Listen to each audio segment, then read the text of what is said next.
하나님의 말씀은 마태복음 10장 24절로부터 33절 말씀인데요. 33절 말씀만 읽고 시작합시다. 시작. 누구든지 사람 앞에서 나를 부인하면 나도 삼위일체 내 아버지 앞에서 그를 부인하리라. 또 32절도 한번 읽을까요? 시작. 누구든지 사람 앞에서 나를 시인하면 나도 삼위일체 내 아버지 앞에서 그를 시인할 것이요. 오늘은 누구든지 내 아버지 앞에서 시인하리라 이렇게 표현하죠. 누구든지 이렇게 줄여서 이렇게 했는데요. 원래 32절 말씀을 바탕으로 한 제목입니다. 32절 보면 우리가 아다시피 누구든지 사람 앞에서 나를 시인하면 나도 하늘에 계신 내 아버지 앞에서 그를 시인하리라 이렇게 표현하죠. 줄여서 하다 보니까 좀 문장이 어색하긴 한데 이제 누구든지 사람 앞에서 이제 하나님 우리 아버지를 시인하게 되면 나를 시인하게 되면 예수님을 시인하는 거죠. 예수님도 하늘에 계신 내 아버지 앞에서 그를 시인하리라 이렇게 말씀합니다.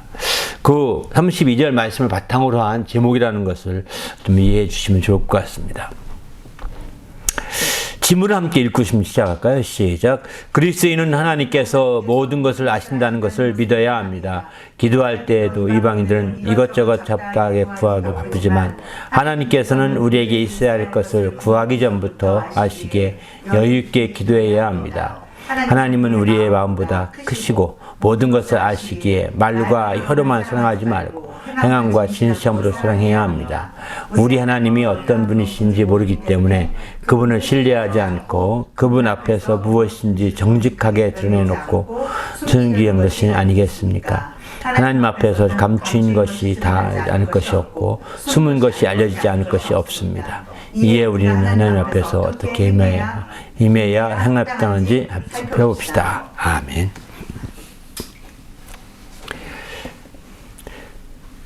하나님은 모든 것을 아신다. 이제 이 말을 지나치게 강조하게 되면 기도가 필요 없는 것 같이 사실 이렇게 되기도 합니다. 전지성을 아주 강조하면은 전지하심을 아주 강조하면 기도 이렇게 꼭 해야 되나? 안 해도 하나님 아시는데 이렇게 기도의 어떤 무용론이라면 지나친 표현이지만 기도가 그렇게 많이 필요한가 이렇게 생각을 많이 하는 경우가 많습니다. 반면에 또 전능함, 하나님의 전능함을 강조 많이 하면 할수록 이제 전도의 무용론이 자꾸 이제 펼쳐지게 되는 거죠. 전도를 많이 강조하면 하나님의 전능성을 강조하면 왜? 사람이 아무리 보여도 하나님이 하나님이 역사하지 않으시면 전능한 능력을 발휘하지 않으면 안 되거든요. 그러다 보니까 이제 사람의 그 어떤 행위나 이런 것들에 대해서 사람의 제 뜻대로 행하는 것들에 대해서 아주 이제 쉽게 생각하기 쉬운 경향이 있습니다. 그러나 우리가 이제 중세 때 그래서 많은 사람들이 하나님의 전능하심과 전지하심과 무소부재하심 중세 때 이렇게 하나님의 신론 많이 이런 신론이 많이 발달될수록 또 더 개발되고 더 이제 연구될수록 사실은 점점점 전도하지 않고 기도하지 않고 그냥 이렇게 믿는 경향이 있게 된 거죠. 전도하지 않고 기도하지 않고 그저 하나님 믿으면 됐지 이렇게 하는 경향이 많이 커졌던 것도 이런 신론에 대해서 하나님에 대해서 전능하심과 전지하심과 이런 것들에 대해서 너무 강조하다 보면 이제 그렇게 되게 쉬운 약간 그런 뭔가 모르게 이렇게 약간 잘못 빠져나갈 수 있는 그런 빈틈이 생기는 것을 보게 됩니다. 그러나 우리에게 있어서 기도와 전도나 기도나 또 우리가 욕심적으로 행하는 문제에 있어서 이 모든 것들은 너무 중요한 거예요. 그냥 우물우물 하나님이 아시니까 제 마음 아시잖아요. 하나님이 사랑하는지 안 사랑하는지 꼭 고백해야 되나요? 다 아시는데 이게 아니라는 겁니다. 이런 식으로 우리가 하나님 앞에서 우리의 행함 자체에 어떤 쓸모가 없고 의미가 없는 것으로 생각할 정도로 하나님이 아신다는 거거나 또 우리의 행위 자체, 실행 자체가 무가치할 정도로 이제 하나님이 능력이 있다든가 이런 쪽에 초점을 두고 생각한다면 정말 성경을 바르게 보기 어렵다는 겁니다. 하나님은 전능하실지라도 우리로 하여금 믿음을 갖기 원하고 그 말씀대로 살기 원합니다. 하나님은 전제하실지라도 우리가 믿음을 갖고 그 믿음을 따라서 행하길 원하고 있는 것이죠. 그렇기 때문에 우리가 하나님의 전능하심과 전지하심을 아무리 강조한다 하더라도 이런 부분에 있어서 아주 부정적으로 봐서는 안 되는 거죠. 그 칼빈주의라는 것이 있습니다. 칼빈주의는 켈빈의 이제 신학 사상을 중심으로 하는 그런 신앙 하나의 어떤 교파인데, 그 교파라고 할까요? 또 그런 어떤 그 성도들인데요. 그런 켈빈주의자들은 특별히 이제 극단의 켈빈주의자들이 있습니다. 이들은 이제 하나님의 이와 같은 전능하심과 전지하심을 아주 강조하기 때문에 아주 그들은 기도도 필요 없고 전도도 필요 없다고 말하는 사람도 실제 있습니다. 그래서 하나님의 전능하심과 전지하심을 아주 극도로 강조하거든요. 그 강조하면 장점은 뭐냐면 하나님 앞에 편하게 이렇게 안정할 수 있죠. 안정되게 편하게 이렇게 거할 수가 있는 그런 장점이 있습니다. 왜? 하나님이 아시니까. 왜? 하나님이 전능하시니까. 그런데 이제 단점은 뭐냐면 우리가 그 하나님 안에서 우리가 할 일을 안 하려고 해야 되는데 할 일조차도 안 하려고 합니다. 이게 문제라는 거죠. 우리가 해야 될 일이 있고 우리가 하지 말아야 될 일이 있는데 하지 말 것은 하지 말고 해야 할 것은 해야 하거든요. 근데 그건 해야 되는데 그런 것들을까지도 주님의 전능성과 전지성을 적용시켜서 이제 가만히 감 떨어지기를 바라는 식으로 있는 경우도 있더라는 거죠. 켈빈주의 전부가 그렇다는 건 아니지만 한쪽으로 치우쳐 있는 극단주의자들은 그렇게 되는 얘기를 하는 것을 보면서 이제 안타깝더라고요, 사실은. 이런 점에서 볼 때 우리는 하나님 앞에서 정말 그분의 모든 것을 아시고 그분이 전능하시고 전지하심을 우리는 알지만 그 안에서 우리가 해야 될 것이 반드시 있다는 겁니다. 우리가 할 것은 꼭 해야 되고 우리가 할 것은 꼭 거기서 중심을 두고 우리가 실행하지 않으면 안 된다는 거죠. 그래서 우리가 믿음으로 이와 같은 일들을 하나하나 우리가 지켜나갈 때 하나님을 기쁘시게 할 수 있고 하나님을 영화롭게 할 수 있음을 강조하는 거죠. 이런 켈빈주의에 대해서 이제 반항적이라고 할까요? 너무 지나치게 한쪽으로 치우쳐 가니까 이런 치우쳐가는 것에 대해서 개선해야 되겠다, 개혁해야 되겠다라고 나온 것이 알미니안주의입니다. 알미니안주의죠. 이 알미니안주의는 오히려 켈빈주의와 거의 또 정반대로 나갑니다. 거의 정반대. 하나님이 모든 걸 다 이게 하나님의 의지에 달려 있는 것이 아니라 다 사람의 의지에 달려 있다라고 하면서 사람 마음 먹게 달려 있다. 이런 식으로 또 나가면서 나중에 문제점이 뭐냐? 사람 마음 먹게 달려 있는 거다. 모든 거는 자기 마음에 달려 있다. 이렇게 하니까 하나님은 또 온데간데 없고 인간의 의지와 마음만 남습니다. 참 이게 신학이라는 게 조금만 처음에는 그렇게 해석한 건 아니지만 나중에는 그렇게 한쪽으로 치우쳐서 두 번째, 세 번째, 1시대, 2시대, 3세대 지나가면 그런 식으로 막 지나친 극단에 치우쳐가는 경향이 있는 게 이런 신학적인 사상의 문제점인 거죠. 세상의 사상이 다 그렇습니다. 발전된다는 것이 양극단으로 막 나가는 거거든요. 양극단으로. 똑같은 사상을 놓고 한쪽은 우파와 좌파가 나뉘거든요. 똑같은 사상을 놓고서. 우파는 극단적으로 그쪽으로 치우치고 또 좌파는 그거 아니다. 또 새로운 면들을 자꾸 개발하고 이렇게 돼서 이제 그 좌우 대립이 되는 거죠, 사실은. 이런 세상 사상은 다 그렇게 해서 만들어져 갑니다. 그리고 마침내 그게 얼마 지나지 않아서 이제 그 극단으로 치우친 건 다 무너져 가고 이제 어느덧 그 사상 사이만 남게 되는 거죠. 그리고 새로운 사상이 나오지만 사실은 앞에 있던 사상들을 다시 조금 조정해서 만들어낸 것에 불과한 것들이 많습니다. 이런 측면에서 볼 때 우리가 하나님에 대해서 지나치게 우리가 깊이 알고 하나님에 대해서 이렇게 어떤 사상적으로 깊이 접근하기 시작한다면 우리의 신앙생활 자체가 어떤 삶보다는 좀 생각 속으로 머무를 수 있다는 겁니다. 우리의 삶 속에서의 어떤 신앙보다는 생각 속의 신앙, 사상 속의 신앙으로 머물러서 오히려 이런 신학에 치우쳐가는 그런 경향이 드는 거죠. 이렇게 되면 신학에 치우치는 신앙이 되게 되면 문제가 뭐냐면, 신학은 세상의 어떤 철학에 영향을 받은 거거든요. 세상의 철학의 영향을 받아서 이렇게 논리적으로 정리된 거기 때문에, 만약에 신학 위주의 어떤 신앙생활을 하게 되면 세상의 지배를 피할 수가 없게 됩니다. 세상 철학의 지배를 피할 수가 없는 거죠. 그래서 우리는 신학 위주의 신앙보다는 성경 말씀을 바탕으로 한 바로 이제 말씀 위주의 참된 신앙이 우리에게 요구되는 거죠. 성경 말씀을 바탕으로 한 하나님의 약속을 바탕으로 한 신앙이 되어야 이게 참된 신앙이 되는 겁니다.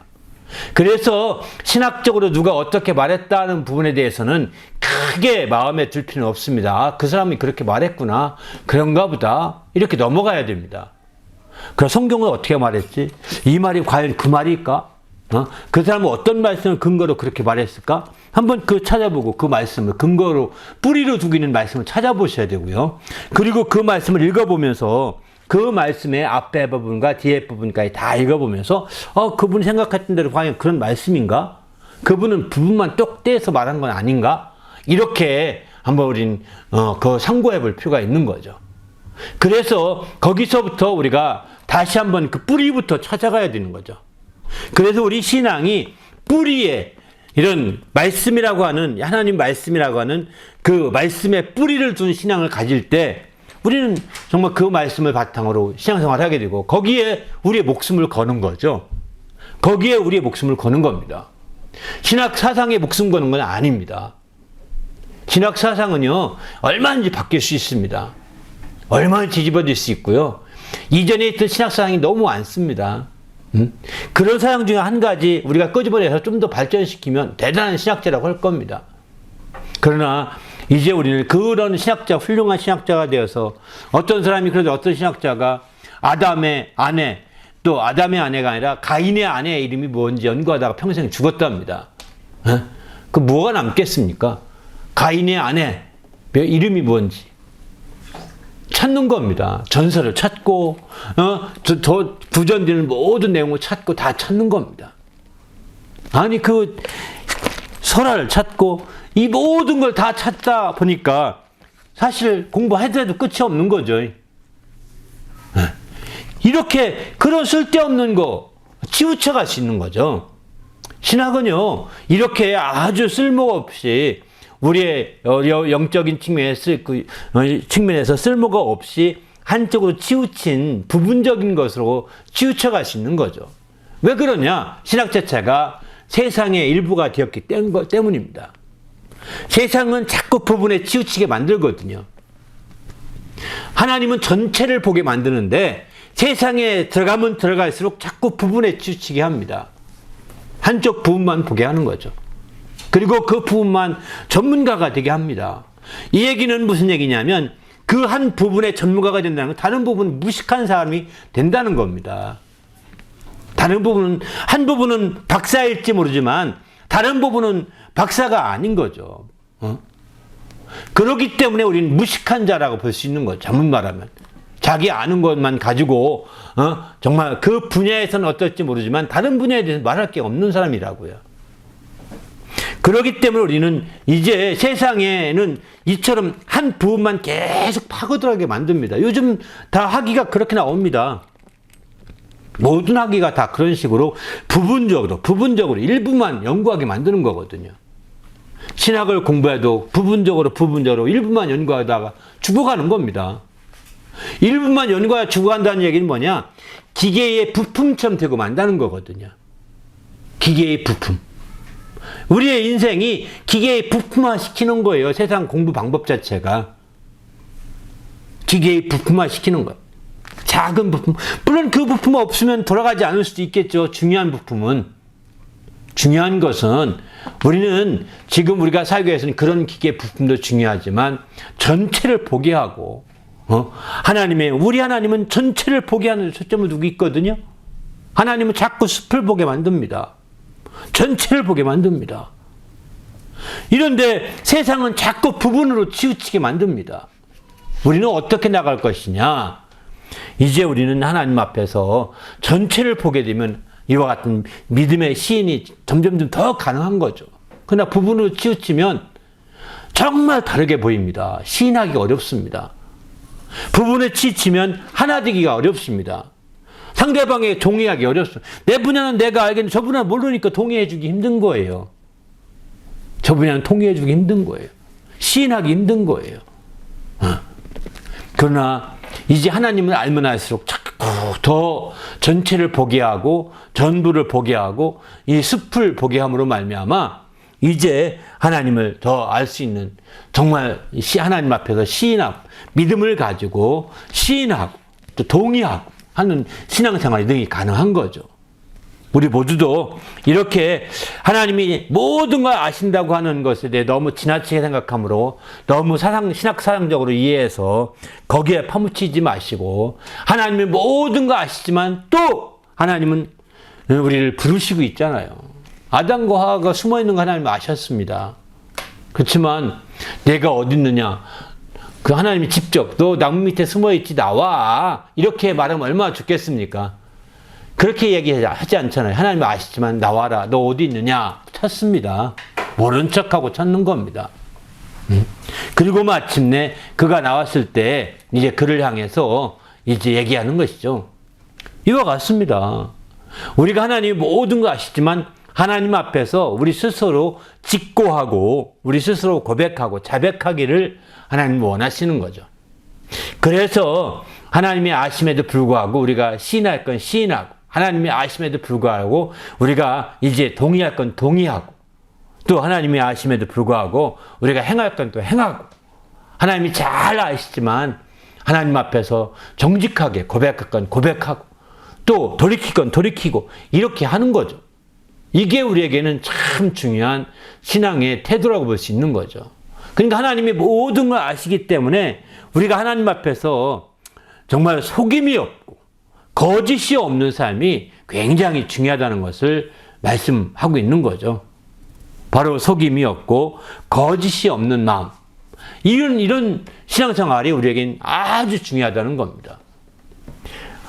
하나님이 모든 거 아신다고 함에도 불구하고 이제 속이고 사기치고 거짓말하고 얼마나 많이 그럽니까?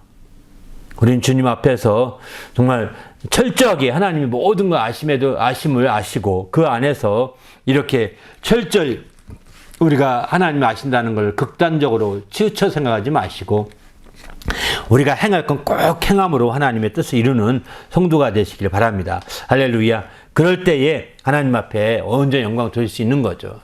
이 기도라는 것 자체가 여기 이제 오늘 기도에 대해서 많이 얘기할 텐데 기도하는 것 자체가 사실은 그렇습니다. 하나님의 아심에도 불구하고 또 하나님께 구하는 겁니다. 하나님이 아시죠? 하고 하나님께 그냥 반문하고 끝나는 것이 아니라 하나님께 어떻게 하면 좋은지 하나님께 구하고 하나님께 간구하고 상의하는 거죠. 대화하는 겁니다. 전지하신 그분이 정말 아시는 것을 분명히 아시는데 이제 그분과 상의하는 가운데 하나하나 그 기도하는 가운데 응답받아 나가는 것이 그리스도인의 삶인 거죠. 그러나 우리가 이제 그리스도인이라고 함에도 불구하고 이렇게 하나님의 전지하심만 의지하고 기도하지 않는다면 무슨 소용이 있겠습니까?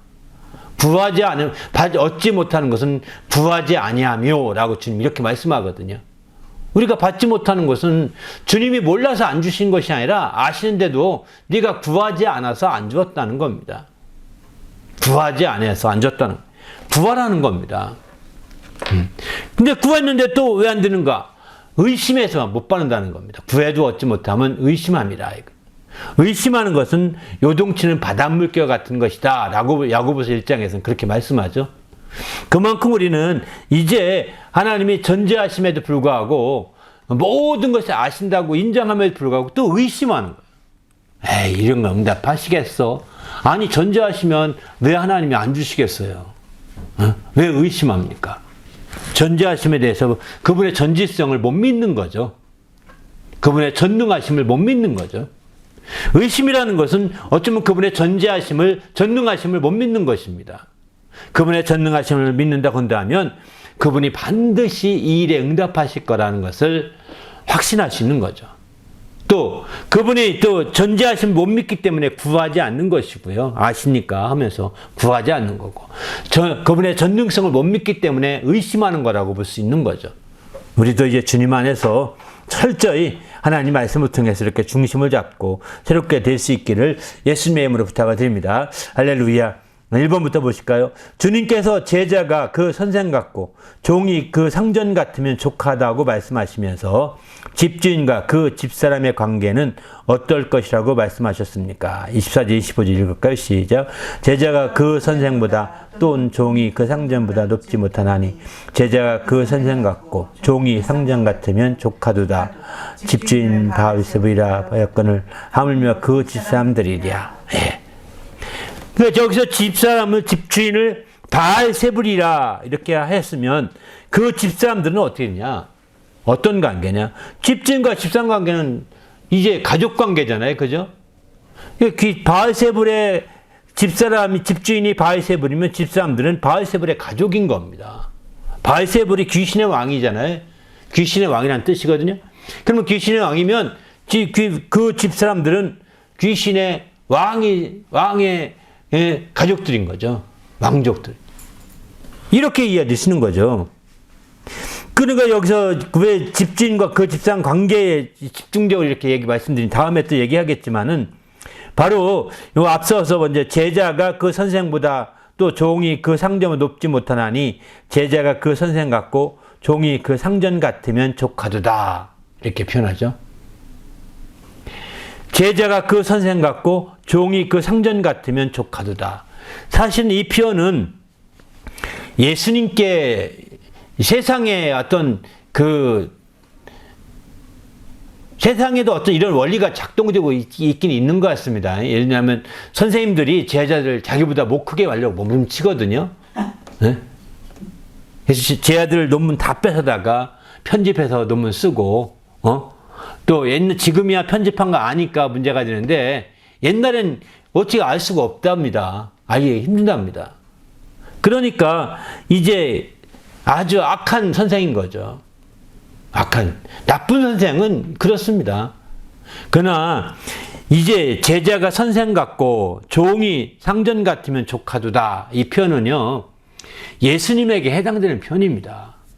예수님의 제자가 그 선생만 하면, 선생 같으면 이 하나님의 구원받은 하나님의 자녀가 되는 거거든요. 또 정말 그 종이 그 주님과 같으면 그게 최고의 길이거든요. 그 이상 없는 겁니다, 사실은. 그러나 세상은 아니라는 거예요. 이걸 세상에 그대로 적용하면 문제가 생깁니다. 그래서 그 제자가 그 선생보다 높아야 그 나라가 발전되고 그 학문이 발전되는 거 아니겠어요? 제자가 선생보다 학문이 높아야죠. 그렇지 않습니까? 종이 정말 그 상전보다 더 잘 돼야죠. 처음에는 이 셀러리맨이었는데 오너인 사장보다 더 잘 됐어. 더 나가서 큰 회사 만들었어. 이렇게 돼야 발전되는 거 아니겠어요? 그 나라가? 그런데 이게 신분제 사회나 어떤 이렇게 어떤 인도같이 카스트 제도 같이 있어서 거의 못 올라가게 되는 거 똑같은 거예요. 이렇게 막아놓은 거죠. 그러나 이것은 합당하지 않습니다. 세상에서는 이렇게 이 말을 적용 그대로 하면은 세상에서는 예수님과 우리 관계에 이 말을 적용해야 할 뿐이지, 우리가 예수님보다 높지 못하잖아요. 그렇지 않습니까? 종이 주님보다 더 높지 못하잖아요. 이렇게 예수님과 관계에 초점 두고 이해해야지 세상의 어떤 스승과 제자 관계, 종과 상전의 관계에 서게 되면 이런 것은 잘 해석이 안 되는 것 같습니다. 오히려 세상을 태보화시키는 거죠. 이런 신분제 사회는 결국은 태보화시키고 무너지잖아요. 결국은 무너집니다. 그런 모든 신분제 사회가 다 무너졌잖아요. 그렇기 때문에 이제 우리가 실제로 이 모든 것들이 새롭게 되지 않으면 안 되는 거죠. 지금은 인도 같은 경우는 정말 특이한 사회 구조라고 합니다. 특이한 사회 구조에서 지켜보고 있는 상황이지만 이런 신분제가 강화되면 강화될수록 다 무너지는 건 피할 수가 없는 겁니다. 네, 이제 점점 더 자유가 있고 점점 더 이제 각각 평등함을 강조하는 그런 사회인데는 이런 것들이 포용될 수가 없는 거죠. 그들 종교적인 힘에 의해서 그들이 그렇게 겨우 유지할지 모르지만 이게 다 무너질 수밖에 없다고 봅니다. 두 번째, 집주인을 바알세불이라 하면 그 집사람은 더 말할 것 없기에 두려워하지 말라고 하였는데 왜 그렇게 말씀하셨습니까? 두 말씀 읽어볼까요? 시작. 그런즉 그들을 두려워하지 말라. 감춘 것이 드러나지 않을 것이 없고 숨은 것이 알려지지 않을 것이 없느니라. 하나님이 이를 더듬어 내지 아니했을까? 대저 준 밤의 비밀을 아시나이다. 하나님이여 나의 우매함을 아시오니 내 죄가 주의 앞에서 숨김이 없나이다. 아멘. 두려워하지 말라. 감춘 것이 드러나지 않을 것이 없고 숨은 것이 알려지지 않을 것이 없다. 바알세불에 대해서 두려워하지 말라는 거죠. 귀신의 왕이라고 하니까 또 두려워하고 이렇게 하는 거니까 그런 거 두려워하지 말라. 그들은 귀신의 왕들이 안 보이고 또 눈에 띄지 않지만 안 보이니 감춘 것 같지 않습니까? 안 보이니까 숨긴 숨은 것 같지 않습니까? 그러나 감춘 것이 다 드러나고 숨은 것이 알려지지 않을 것이 없다는 겁니다. 다 이제 그 집주인 바알세불이 다 드러나게 돼 있다는 거예요. 그 가족이 다 드러나게 돼 있다는 거예요. 예. 그러니까 우리는 그런 것들을 주의하지 말라. 왜냐면 앞에서 이미 이제 바알세불에 대해서 얘기했고 바알세불에 힘입어서 귀신 쫓아낸다 이런 말 하니까 얘기하고 있는 얘기입니다. 연결된 부분이기도 하거든요. 감추인 것이 드러나지 않을 게 없고 숨은 것이 알려지지 않을 게 없기에 어떤 역사가 펼쳐질까요? 27절입니다. 시작. 내가 너희에게 어두운 데서 이르는 것을 광명한 데서 말하며 너희가 귀속말로 듣는 것을 집 위에서 전파하라. 예. 이제 바로 감추인 것이 다 드러나게 되고 숨은 것이 다 알려지게 되기 때문에 이제 다 광명한 데서 말하는 겁니다. 귓속말로 듣는 것이 다 지붕 위에서 전파하듯이 더 널리 알려지게 된다는 거예요. 다 드러나게 된다는 겁니다. 지금은 우리 마찬가지죠. 어두운 데서 이런 것들이 다 광명하게 나타나듯이 다 이제 드러나지 않습니까? 다 나타나지 않습니까? 인터넷 시대가 되고 나니까 실제로 이제 표절하는 문제가 굉장히 심각하게 얘기가 되더라고요. 표절의 문제가. 과거엔 논문도 많이 표절해서 왜 표절했는지 안 했는지 확인하기가 어려웠거든요. 그러나 이제는 인터넷에 넣게 되면 표절했는지 아닌지 확인될 만큼 왜 모든 게 다 전산 처리가 됐으니까 데이터화 돼 있기 때문에 쉽게 판단할 수 있게 되는 거죠. 또 뿐만 아니죠. 설교도 표절하는지 안 하는지 확인할 수가 있습니다. 지금 설교도 그래서 자기만의 설교, 자기만의 정말 해석한 성경 말씀을 이렇게 하는 것들이 점점점 필요한 시대예요. 또 이제 더 나가서 지금까지 한국 같은 경우에 식민주의 사관으로 역사 해석가 역사학자들이 실컷 돈 많이 벌어먹었는데 아마 다 쫓겨날 것 같습니다. 얼마 안 지나서. 왜? 그들이 여전히 일제 식민지 사관을 따르고 있거든요. 대부분이 대학 강단에 있는 학생들, 그 교수들이 대부분이 그런 쪽이거든요. 우리가 배운 한국 역사가 식민사관에 의해서 거의 그렇게 굳어지다시피 한 겁니다. 아주 좁은 한반도로 밀어놓은 그런 역사를 우리는 공부해왔죠. 그러나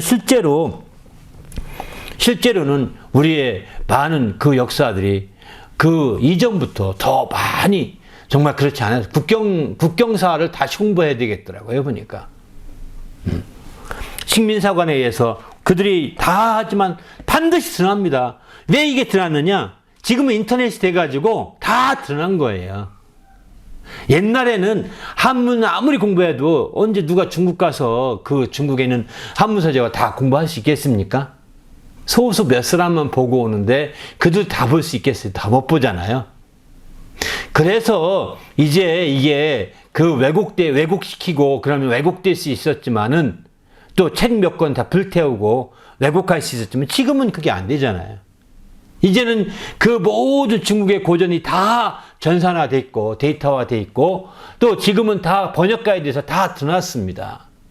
그러니까 이제 거짓말 한다는 거 뻔히 나타나는데도 불구하고 자기가 그동안 주장해왔던 것을 부정하게 되면 쫓겨날까봐, 거기서 이제 대학 교수 자리에서 쫓겨날까봐 이제 여전히 아무 소리 벙어리처럼 살면서 밥벌이 하고 있는 겁니다.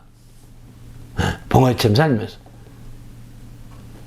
이게 아마 이게 몇 날이 안 가서 몇 년이 지나지 않아서 아마 분명히 새로운 그 청산이 올 거라고 생각합니다. 이처럼 똑같습니다. 이게 지금의 이제 그 인터넷 시대가 되면서 많은 변화가 일어나는 거예요. 이렇게 표절 문제라든가, 속이는 문제라든가, 또 이렇게 이제 그 조금 아는 것 가지고 이렇게 뭐랄까요, 왜곡시키는 거, 이런 문제들을 아주 다 밝히 드러날 수밖에 없는 그런 시대라는 점에서 본다면 바로 감추인 것이 다 드러나지 않을 것이 없고 숨은 것이 알려지지 않을 게 없다는 말이 맞는 거죠. 이런 말씀들을 우리 생각할 때 정말 거짓말하거나 숨기거나 또 감추거나 해서는 한계가 있는 거죠.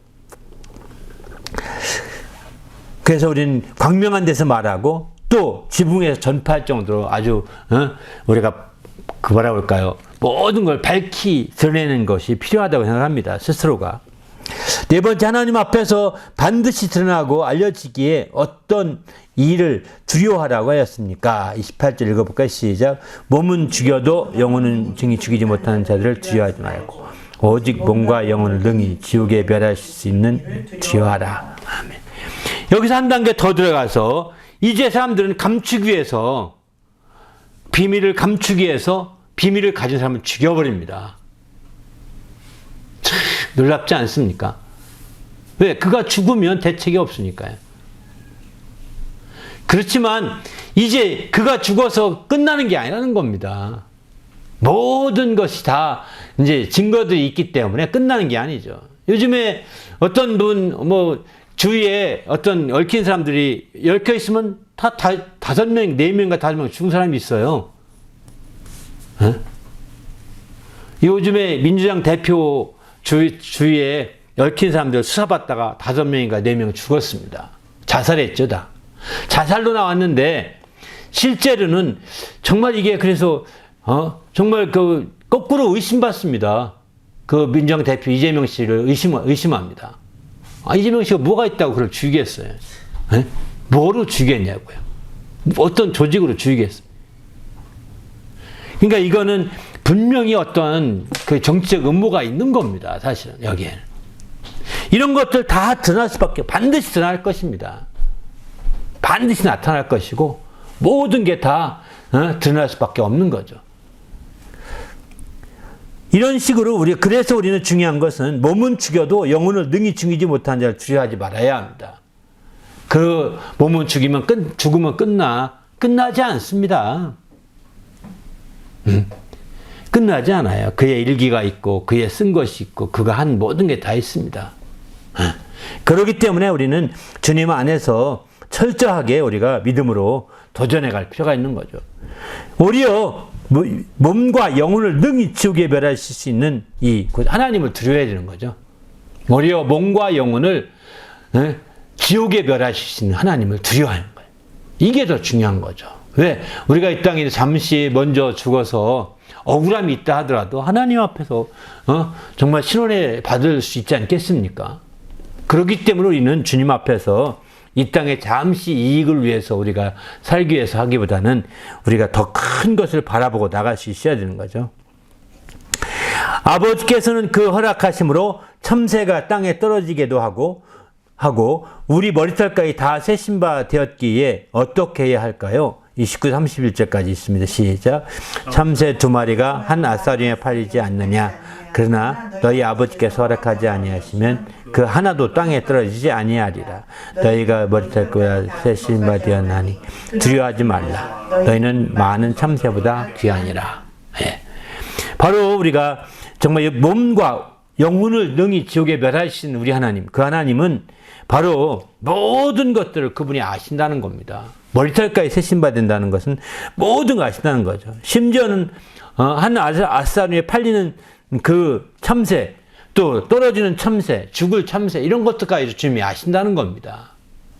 알고 주님이 허락하신 가운데 그게 다 떨어진다는 거죠. 그래서 이제 그렇기 때문에 우리는 두려워할 필요가 없는 거죠. 우리가 그분을 믿고, 우리가 그분을 의지하고, 우리가 그분 앞에 그분의 말씀을 따라 사는 자녀이기 때문에 두려워할 필요가 없는 거죠. 우리는 바로 많은 참새보다도, 허락받고 떨어지는 그런 참새보다도 더 귀한 존재이기 때문에 주님이 허락 없이 이렇게 되겠습니까? 안 되는 거죠.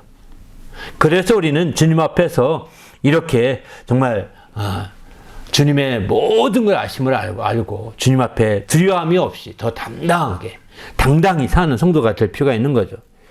두려워할 것과 두려워하지 말 것을 분명하게 알아야 하는데, 그런 사람은 누구든지 어떻게 행할까요? 한번 32, 33절 읽습니다. 시작. 누구든지 하나님 앞에서 나를 시인하면 나도 하나님 내 앞에서 그를 시인할 것이요. 누구든지 사람 앞에서 나를 부인하면 나도 하늘에 계신 내 아버지 앞에서 그를 부인하리라. 아멘. 그러니까 여기서 분명히 두려워할 것, 두려워하지 말 것, 분명한 것을 구별해야 되는 거죠. 두려워할 것은 몸과 영혼을 함께 지옥에 멸하시는 걸 두려워하는 거예요. 두려워해야 되는 거죠. 그러나 이제 세상의 다른 것들은 그것 외에, 그분 외에는 두려워하지 말라는 겁니다. 어떤 것도. 오직 하나님만 두려워하시는 분이지 세상엔 두려워할 것이 없는 거죠. 그래서 특별히 세상 가운데 사람 앞에서 머리 검은 짐승이 가장 무섭다고 하지 않습니까? 머리 검은 짐승이 가장 무섭답니다. 그런데 이 가장 무서운 그 사람 앞에서, 호랑이보다 더 무서운 사람 앞에서 우리가 시인하면 하나님 앞에 시인한다는 거예요. 호랑이에 물려가도 정신만 차리면 산다. 우리 속담이 그런 속담이 있는데, 어쨌든 호랑이 살 수 있는 길이 있으니까 그런 속담까지 나오지 않았겠습니까? 그러나 사람 앞에서 우리가 정신 바짝 차리고 이렇게 시인하지 않게 되면 하나님 앞에서 하나님이 부정하는 거죠. 시인하지 않는 거. 주님이 시인하지 않고 그를 돕지 못한다는 거예요. 그래서 우리는 주님 앞에서 철저히 언제든지 누구든지 정말 두려워하지 말고 하나님 말씀을 따라 우리 주님을 시인하고 주님의 인도를 받으며 사는 자가 되시길 바랍니다. 그럴 때에 우리 주님도 그런 사람들을 꼭 시인하셔서 보호하시고 인도하시고 또 이렇게 주님이 이끌어 주시는 거죠. 그래서 마침내 주님 앞에서 우리가 승리할 수 있는 그런 성도가 되는 거죠. 우리가 누리며 산다는 것, 이것은 바로 누구든지 정말 이렇게 부인하지 말고 누구든지 주님을 시인하신 자가 되시기 바랍니다. 누구든지 사람 앞에서 주님을 부인하거나 거절하거나 또 주님에 대해서 거역하는 자가 되지 마시고 오직 시인하고 순종하고 그를 따르는 자가 된다면 우리 주님께서 정말 베푸시는 모든 축복을 능히 누리며 살게 될 것입니다. 할렐루야. 왜냐하면 주님이 시인해 주시고 인정해 주시고 이끌어 주시기 때문이죠. 우리 모두 그런 성도가 되시기를 예수님의 이름으로 부탁드립니다. 아멘. 나눔 함께 읽고 마칠까요? 시작. 우리는 하나님 앞에서 두려워하지 말고 하나님이 우리의 머리털까지 다 세심바 되심을 알아야 합니다. 이에 우리는 하나님 앞에서 주님의 시인함으로써 주님도 하늘에 계신 내 아버지 앞에서 우리를 시인하게 해야 합니다. 그리하여 누구든지 바르게 시인하여 하나님 앞에서 누리며 살아야 합니다. 이에 어떻게 행하면 그가 가능한지 두세 가지만 이야기해 봅시다. 그런즉 그들을 두려워하지 말라. 감춘 것이 드러나지 않을 것이 없고 숨은 것이 알려지지 않을 것이 없느니라. 몸은 죽여도 영은 죽이지 못하는 자를 두려워하지 말고 오직 영과 영을 능히 지키고 지키신 자를 두려워하라. 형제 두 마리가 하나 손에 팔리지 않느니 그러나 너희 아버지께서 허락하시니 떨어지지 아니하리라. 아멘. 네. 그렇습니다. 어쨌든 우리는 하나님 앞에서 이렇게 정말 철저히 하나님 앞에 정직하게 두려워하지 말고 사는 자가 되어야 되는 거죠. 이게 두려워하게 되면 이제 점점 꼬리를 빼지 않습니까? 뒤로 가게 되면 꼬리를 빼고 뒤로 물러가게 되고 물러서게 되고 이러는 가운데 이게 다 덕스럽지 않은 삶으로 변화가 되거든요. 그러나 두려워하지 않게 되면 꼬리를 빼지 않습니다. 뒤로 가지 않고 앞을 그냥 전진해 갈 수 있는 거죠. 이런 정말 뒤로 물러가 침례에 빠질 자가 되지 않고 앞으로 가서 영혼을 구원하며 이르게 하는 믿음을 가진 자가 바로 우리 그리스도인들이거든요. 이런 자들이 덕을 세울 수 있는 겁니다. 바로 주님을 오직 두려워할 자는 우리 하나님, 지옥에 멸할 수 있는 하나님만을 두려워하는 것이고, 정말 우리를 육신을 죽인다 하더라도 우리가 결코 두려워하지 말고 이렇게 믿음으로 굳게 서서 나아가는 성도가 되시길 바랍니다. 어디에 있든지 누구든지 그래서 정말 믿음으로 굳게 서서 어떤 협박과 공갈과 사기 앞에서도 우리가 위축되지 마시고 정말 주님을 시인하고 주님을 인정하고 주님을 의뢰하고 주님의 인도를 받으면 주님께서도 이제 우리를 그런 자들을 보호해 주시고 인도해 주시고 지켜 주셔서 이제 주님의 보호 속에 주님의 은혜와 축복을 누리며 살 수 있게 되는 거죠. 바로 그런 삶이 덕이 되지 않겠습니까? 우리 세상이 얄팍한 사람들처럼 사기쳐가지고 사는 사람들 같이 산다면 덕이 될 수가 없는 거죠.